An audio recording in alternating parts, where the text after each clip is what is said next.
Okay, good afternoon. This is Richard Hsu. I'm the co-chair of Shearman Sterling's TMT Industry Group, and today I'm very pleased to have as my guest Michelle Dennedy, who's the Chief Privacy Officer at Cisco. Michelle, welcome. Thank you, Richard.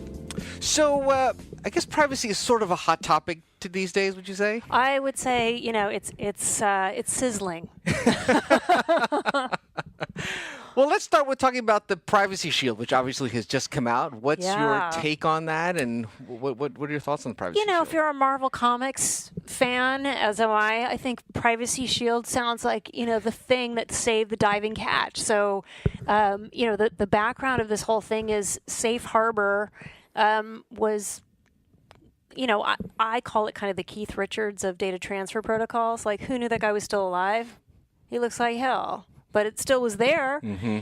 But sure enough, there was a legal challenge by a young man, kind of an activist type person, who sued Facebook and said basically not what you're doing, Facebook, but what the NSA is doing with mass surveillance means that the Safe Harbor agreement between the U.S. and the EU is no longer valid. And the Court of Justice in the European Union agreed with him. And so basically, what we had been relying in many cases to do data transfer legally between the European Union and the United States was no more. And so I think a lot of us those of us who have been in this a long time, like I said, it was the Keith Richards, and you knew he was going to kick it eventually. Right.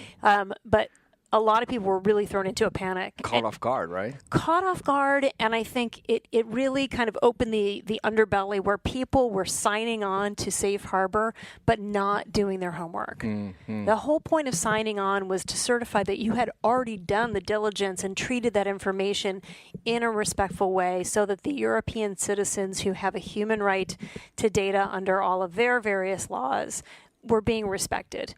How many companies were affected by that? Almost every company. I think there's a handful of companies that rely on binding corporate rules. Right, okay. But pretty much if you do business on the internet and you're doing international business, You're relying on Safe Harbor or model clauses, but I think they are they're the only available protection contractually for you, but they're not necessarily a tailored environment. So I think Safe Harbor, if you followed it and respected the spirit of the agreement and actually certified as if you were certifying legally, it was a great mechanism. It's now no longer valid. So along comes Privacy Shield to save the day, last-minute diving catch negotiation between the European Union and the U.S., recognizing that data commerce is incredibly valuable to both of our geographies, and we're going to kind of figure it out from there. So what are some of the big changes of the Privacy Shield from the data Safe Harbor? You can no longer just self-certify. I understand it has a lot to do with now it gives them more teeth to the certification for enforcement agencies. A bit more teeth. I think that's one thing. I think it's I hesitate as an officer of my company to say that it's kind of a redo, but more. It's kind of a redo, but more. Oh, there you said it. There I said it. So, the way I always have looked at it is I took Safe Harbor very seriously. I still do. And I think if you've done the rigor for Safe Harbor, and then you also recognize the other aspects of the new global privacy law that's coming to bear in the European Union, and you're following both of those things very closely, you actually are there at Shield level. But I do think the enforcement mechanisms are stronger, the scrutiny is going to be stronger, and certainly the availability of the European citizen to avail themselves on U.S. courts will also be available. Right. So that's a big difference. But now you actually have to get approval of your privacy rights, not just before where it's a self-certification, right? That is one big change. It is a big change that you have to get approval, but also I think under the new global data protection regulation, which won't be in effect for another couple years, but under that law, there's more rigor and approvals, pre-approvals as well, and things like having a privacy impact assessment, and we haven't figured out what level we'll reveal to the regulators in Europe or not. But again, I think if you are following where the law is going and starting to be transparent in that way, both because of consumer demand as well as the changing legal landscape, then the transfer mechanism of Privacy Shield is challenging but not insurmountable. Mm-hmm. And I think let's take a quick step back for the non-privacy obsessed. If there isn't, who's not privacy obsessed, Richard? I mean, exactly. It's so fabulous. We can't stop ourselves. But I think people often lose sight of safe harbor, binding corporate rules, privacy shield. These are data transfer mechanisms. Before you get to transfer, you have to legally have custody or have collected or be managing or processing data in the first place. So you have to look to local law in the European theater and have legally obtained the information before you can even think about transferring that information to the United States and beyond to any third-party processors. So for the European companies, it's really not a big deal because they already have to do that anyway. Is that right? You would think that that would be true, but it's really fascinating. There's a great book I recommend by Ken Bamberger and Deirdre Mulligan here at Berkeley, out here in the States, and they did privacy regulation, what is it called? Privacy on the ground. And they did a comparison region by region of what actually happens on the ground. And what you'll find is Germany and the United States, we're much more pragmatic. We organize around this. We live it. We do it in our business practices, and we have our contracts. In the European Union, many times what you'll find, an administrator somewhere who's filling out forms and making sure everything's registered, but it's not as ingrained in the actual business processing and protection of the data as it is here in the States. So it's one of these kind of interesting things where the law is much more stringent, and I think people assume that the law is maybe magically protecting information. And over here, we don't have a federal law, and yet we understand litigation and being on the receiving end of litigation, and so we prepare a little more rigorously from that perspective. And of course, we look to our technology with a lot of rigor. So is it your view that the EU and the U.S. privacy regimes are actually converging, or what would you say about that? I would love for that to be the case. Sounds like a no. No, I mean, I'm still hopeful. I can't give up hope, Richard. I'm like, please. If you had asked me in 2000 when I first got into this, where we would be now and where would we be in 2020, I would say there must be harmonization. This is kind of like space law. It's a lot like global warming and that kind of ubiquitous issue where cells are cells, science are science, and math is math, and data is data, and the systems that process it may have instruction manuals in different languages, but essentially it's a similar process to actually get it from one place to the other. So I would have told you that it would be much more universal. Let's keep the bad guys out. Let's keep the content in and have commercial practices that have transparency and rigor. That's not where we've gone. So we have this sort of food fight where we're adequate. No, you're not adequate. Back and forth we go with the law. And when you have to do a conflicts of law where you have an employee who is a German national who's working on a project in Argentina, who has a group of people in Bangalore reporting to him, and then their whole product gets launched and sold and backed up with a call center in Singapore. It's like a really bad law exam. That's really hard to unwind. But I think that's the world that we're increasingly heading toward. Do you think it's fair to say that Europe is pulling the U.S. towards more sensitive privacy? Absolutely. Do you think that's true? I do. From a pure legal perspective, I think they are pulling us into a place where, well, I mean, God knows, there are some really interesting candidates right now running for office. I would like to see a candidate win that would support omnibus privacy legislation that would help us kind of follow in the steps of the Europeans and become a little more harmonized. I'm not that hopeful right now, and God knows what we're going to get at the end of. I think we're going to get a write-in candidate, maybe Mike Dillon for candidate for president from Adobe. He has to get a shout out in our talks, of course. He'll be appalled to hear that. But I know. Well, I'm sure Mike will support privacy legislation if we get him into the White House as a write-in candidate. But I don't see us coming up with an omnibus bill, and so in that way, I think the Europeans will force us to come up with more mechanisms like a privacy shield. They will require us to do more and more adjudication and consumer rights on the ground in Europe. And then the opposite will also be true. So I'm taking lots and lots of trips to Europe right now, training, teaching, learning from each other.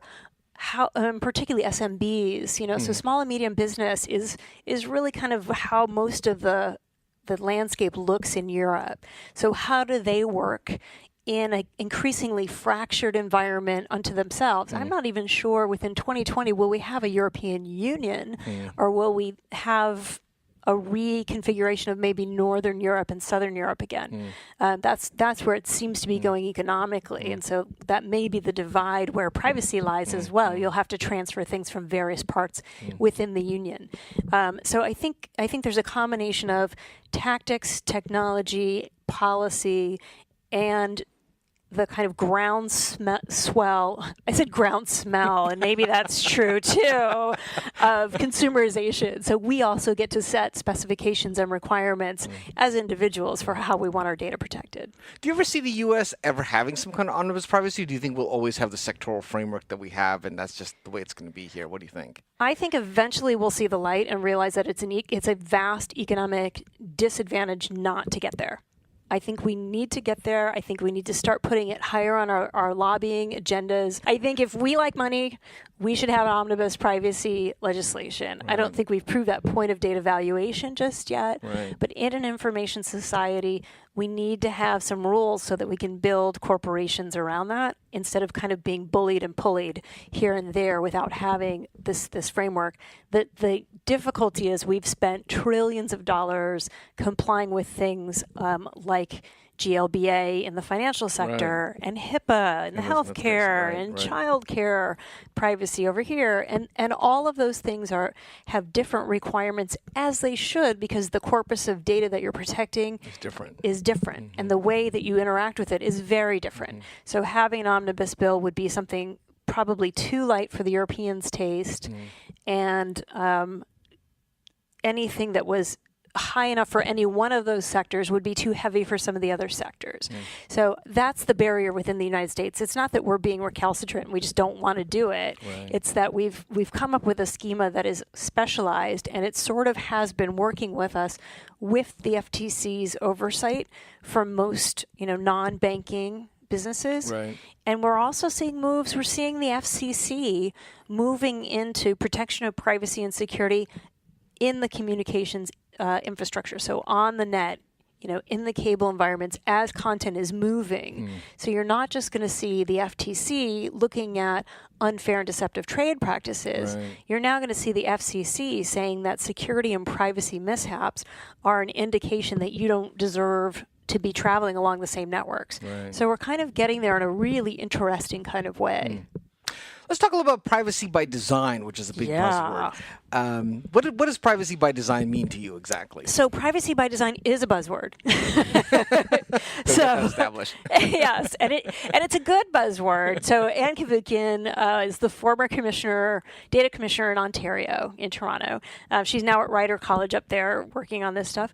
And she was the one who really popularized the term privacy by design. And it really is a 7-part test of sort of fairness and make designs privacy contemplated from the beginning. Think about your customer, make it customer centric, make security and privacy not a zero-sum game. These are all fantastic aspirational goals. But when you bring privacy by design to an engineer, and I use it very broadly, not just electrical engineers or mechanical, I mean anyone who creates things using the tools available, the traditional classic engineering definition, which includes artists and other people that help educate and create a context for things like consent and authorization, all vast places for improvement and exciting innovation. So when you bring them something that says, be good, don't do evil, have a zero-sum game, or don't have a zero-sum game with security. Make sure it's private by default. They will agree with you, hug you, shake your hand, and you will leave and they'll go, what? So privacy by design is great as your goal, but what we need are tools, and that's where privacy engineering comes in. Privacy engineering is the attempt to come up with methodologies and tool sets and and engineering points of view and development cycles that support privacy by design aspirations. So both are very important things, but I believe that putting the rigor and the tool sets in place as privacy engineering, we now start to have things like patterns. So when I decide on what a good risk structure is for whatever organization for authorization, this is something that is reasonably secure. This is something that is geocentric. This is something that collects only proportional data. This is something that has a life cycle that allows data to die at the end of its life cycle. All of those things, when they become requirements and specifications, that's magic. This is where the real engineering, the real art, the real business innovators can get in there and be creative and beautiful. I mean, if you think about Steve Jobs, for better or for worse, starting off with his inspiration in calligraphy, the question asked is, of course, you can type things and have typeface, but what if the very structure and discipline of creating each letter was an artistic act of communication? I mean, that was kind of like how the mind was operating and how we came up with, now mind you, first the Newton, kind of sad and clunky, but now these sleek, skinny, iPhones, ubiquitous supercomputers that have kind of started eating all of our electronics into one place. So you sort of see we need to do the same thing. With privacy, you're saying the computer the same thing. We're at the Newton stage of privacy. So right now it's hard to implement because, is it because of the cost and the complexity of trying to build all those principles into a product? I mean, you have to make trade-offs, don't you, to do those things? You do have to make trade-offs, but I think we, and I'll say we, as a Silicon Valley denizen at the moment, Got it. I think we have failed the world by a lack of imagination and fear. This is too hard. Privacy, get over it. The world's being eaten by data, and then software is eating data, and then culture steals strategy. I can't keep up with all the buzzwords. You can't keep up. Oh my gosh. And I think what it's resulted in is that's a hard problem for the politicians, so I don't have to build anything. I'll just look at encryption and hope that that's enough. Right. If that. Right. And I think now it's a matter of training and why I'm such a loudmouth on this topic, and I'm kind of everywhere right now saying it's time to learn techniques. It's time to be creative, is I think with the advent of the IoT networks becoming real and smart things actually becoming smart and not just reminding us we need to get milk. Whoever needed that? Whoever started that meme? I have a nose. And right now, I used to wear Jawbone until I discovered that I owned pants. And that wearable was much more of an indicator of my general weight than my Jawbone ever was. So once we start figuring out how do we use these things to enchant our lives and solve problems, we'll start to notice these requirements and the complexity and the ability to pay for services with information, and not just for a candy bar, not just for a T-shirt, and to understand how we interact with the information society and network, how information creates GDP for nation states as well as for us as individuals. Naturally, you're going to want more tool sets. Naturally, you're going to want that rigor. But right now, we're not even requiring security as a minimally viable product. So we got to get the VCs in line and say, I don't want to buy your stuff anymore if it's insecure or it's not privacy engineered. Don't tell me it's too hard. I'm managing over 5,000 apps coming in a day. Surely you can handle a feature that records my weight. Interesting. Well, you mentioned security. Encryption now is a word that we all know and understand, even though we're not all scientists. What is encryption not enough? Is that not enough security? So encryption is what I call the granny pants of the data center. Much to the dismay of my PR reps. Encryption is a wonderful privacy-enhancing tool. Right. And it can keep a lot of bad stuff from happening, but it's granny pants. It fits almost everyone, kind of, but doesn't look great on everyone. But that's the thing, is encryption is the granny pants. It fits a lot of things. It's a wonderful tool, but you also have to realize that, it has limitations. So if you're doing something in the cloud and you're talking about encryption, typically what you're doing is talking about maybe encryption at rest, encryption in transfer, but as you're using the application itself and as you're processing that data, it is in the clear. So if you have the kind of data that needs to be processed fairly continuously on a very common basis, you're always going to have a little bit of your data that is critical to you because you're continuously processing it, and it's going to be in the clear. So we haven't by that yet I mean nailed unencrypted. that. Unencrypted. Right, okay. Unencrypted. Got So it. at some point, it is not encrypted, and so you're missing, so it has gaps. The other thing with encryption that's really quite interesting is this whole notion of key management, of how many keys, what and to what extent do they open things, and how are we managing them? So I think it's very difficult to manage those keys with enough rigor to say that just this one tool is a good thing.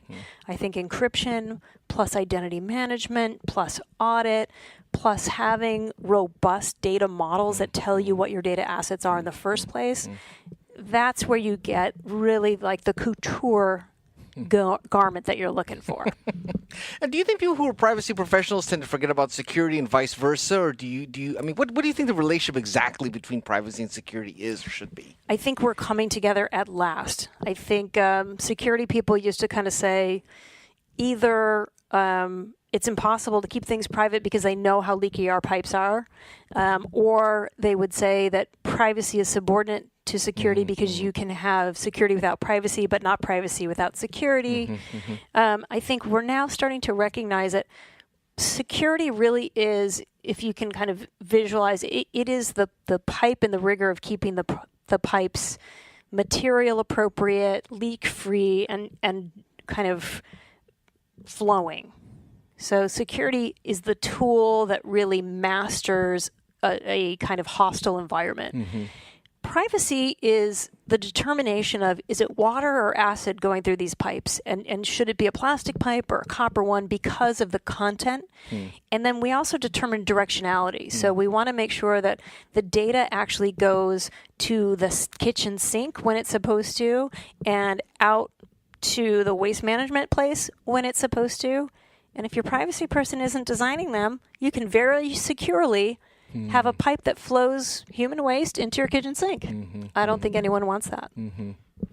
Well, tell me a little bit about, I think you subscribe to the idea that privacy is a fundamental human right. Tell me a little bit about what's your response to people who don't think that, or what, why is this so important? Well, so inherently, I think there are examples that anyone can really comprehend about things that we want to keep to ourselves. So the secrecy aspect of privacy.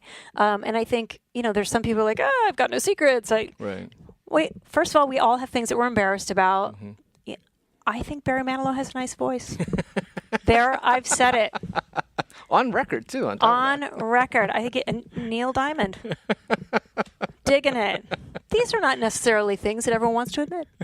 But that is different than privacy. Privacy is really writ large about sharing and communication and connection. So it is the authorized processing of personally identifiable data according to fair, moral, legal, and ethical principles. And once you understand the functional definition of privacy, I think you can start to see whether you're calling that a human right, should we have relationships with integrity? Should we be able to have transparent business transactions that are trusted? It becomes difficult to deny that that's a part of humanity. And you can deny it all day long if you want, but to me, that's a matter of linguistics. I think the corpus of it and the innate power of it to connect human beings, to make sure that our children are safe, make sure that we're educating ourselves, making sure that our governments are not running amok. All of those kinds of things are privacy on various scales of sharing. So I think once you kind of look at what the whole asset of data is and how even the most benign piece of intellectual property, it really only matters if it's owned by an inventor or owned, in air quotes, by an entity that pays people at the end of the day. There's always a human connection. There's somebody who's either using that asset proactively or reactively, or turning it into money, or turning it into a relationship, or even just using it as entertainment. And all of those things, I think, are aspects of humanity. Now, I once heard a quote that said, Americans don't really care about privacy, they just want to be compensated for giving it up. Do you think that's largely true or not true? I've heard Americans say that, but you look at those same Americans and you see them wearing different outfits. It doesn't matter how big or how small the room is, even in a military or a private school setting. People like to be unique individuals and to be recognized for their own story. So even if they say that, I say, aren't you cute? I'm going to protect you anyway. But I think it kind of it slows the imagination of innovation for the people that need to design for this asset. But I also think fair compensation is an important thing. I think greed can be a protective thing. I think the race to displace the fossil fuel industry is as much about greed as it is about keeping our planet clean. And I think overall that's not a bad thing. Well, you've talked about in your book, and I think the lectures, how important data is as an asset. Tell me a little bit about why you say that. Yeah, so it's really interesting. So I think it was like 2002 or 3, I said, data is the new oil. And then that always gets misquoted because that's where the quote ended. And that's not what I said. What I said was data is the new oil, except that it's not. Oil, whether it's refined or processed, it's dead dinosaur. At the end of the day, that's a security conversation. Again, that's about those pipes being secure and making sure you own the leasing rights so it can flow over the land, blah, blah, blah. Privacy as a currency is the right model, I think, in my mind. If you hold out a piece of paper money, here in the U.S. it's $1. What is $1 worth? Well, no one really knows. At the end of the day, it depends where you are. It depends on what you're trying to do with it. Are you putting it away for investment? Are you trying to go to Starbucks? Are you Starbucks here? Are you Starbucks in Beijing? Are you Starbucks in Indiana? All of those places will require more of those little green things. It's all context driven, and it helps us to kind of ease our commercial transactions with one another. So think about all of these various microtransactions we make with our data every single day. I have a badge at my job. That job knows that I am employed there. That employment gives money to my bank. All of those things are privacy-related transactions and intellectual property transactions. That's an economic moment, as well as my right to make sure I continue getting paid, and that, in this country, what you get paid is one of those things that we keep private. If you go to India, they think you're insane. All of your salaries are just published. Everyone knows what everybody makes. Interesting. So they'll just ask you what you make. Like people who come here fresh from the countryside will be like, oh, what do you make? Interesting. It's like in New York City when you walk into someone's apartment, oh, what are you paying for this? Totally acceptable thing to say. Out here, it'd be a little bit, yeah. A little bit, but it's kind of the same thing of like, hey, I only spent $6 million on this like 600 square foot thing. Yay, me.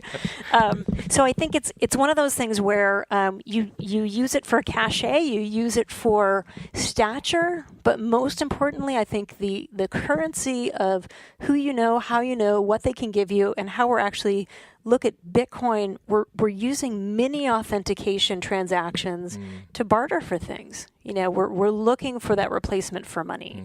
We're looking for a way to have new kinds of transactions through things like Square and Stripe. Those are all micro data payments. And so that's where I'm really looking at the asset value of data. We've all looked really carefully, I think, at how much does a breach cost? What's the downside? So the question I'm asking is, what's the upside? Tell me a little bit how you got into privacy. Don't tell me you just woke up one day and said, gee, I'd like to get into privacy. I'm obsessed. That's probably not how it happened. So tell me, how did you get into this space? Yeah, so privacy was kind of a mistake on my part. I was an intellectual property lawyer doing patent litigation. And, the core of that is really, not just the invention as whole, but each claim breaks down to even subclauses of ownership of something that came out of someone's mind that is new and not obvious. Really fascinating way to look at the world of like what is new and not obvious in a world that's existed for 3,000 or more years, right? So when I first came to Sun Microsystems, where my good friend and former boss Scott McNeely said, "You have no privacy," and topped it off with a hearty get over it.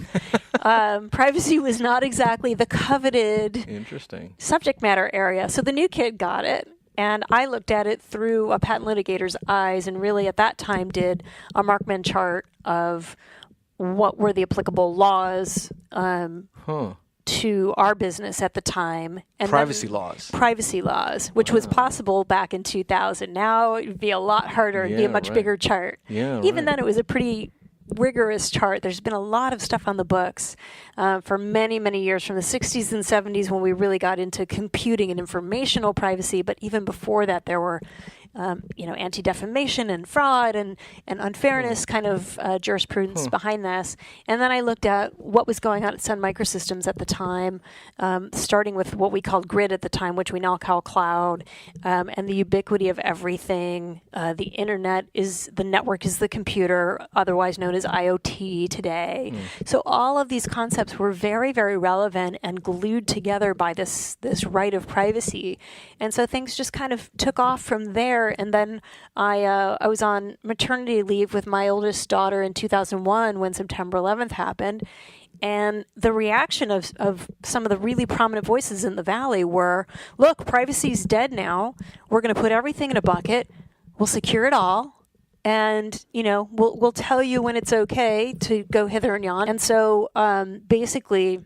And of course, I was like soaking with hormones because I just had a baby. So I was like, by God, I'm going to make this world better for my daughter. She deserves to have her own story told. She deserves to, we deserve to tell the stories of the 3,000 people who were murdered that day, some of whom were my friends when I lived in New York and was practicing law. And that's where it started. So it started as law and it turned into passion, and it's never been boring. So now what is kind of like the most, if you had to boil down sort of maybe like the 2 or 3 messages that you're trying to get out now? You obviously do a ton of speaking and a ton of presentations. You're obviously representing Cisco, but give me a feel for like what are sort of the 2, 3 messages you're trying to get out there? Yeah, so very good question. One is data has worth and value, and we need to figure out how to value it. 2, privacy engineering, security engineering, and my latest kind of passion project, ethics engineering. I believe these are the bases for our go forward Internet 2.0. We're living in the Thunderdome, but it has to stop. And I think the third is innovation, both policy innovation, technological innovation, and innovation in diverse thinking, so that we don't think about the password in the future. We think about, how does my phone smell? That's how I know who's calling me. And, how does my my hand swipe pattern in front of my office door or my car door allow me access? These are the things that I think are really important right now for us to really embrace the future and the opportunities and never lose sight at what the potential cost is. And the cost is our humanity. It's our democracy. It's our ability to connect in a very genuine way with the humans around us. Well, Michelle, it's been a fascinating conversation. I really appreciate your taking the time. You'll have to come back and check in with us in a few years. We'll have fixes in a couple of years. Then I'll be on to like knitting. And you and I could do like that NPR skit on Saturday Night Live, like, oh, today we're talking about rice. Oh, that's great, Richard. Rice is nice. This is Richard Shue and Michelle Dennedy. Thank you. Thank you.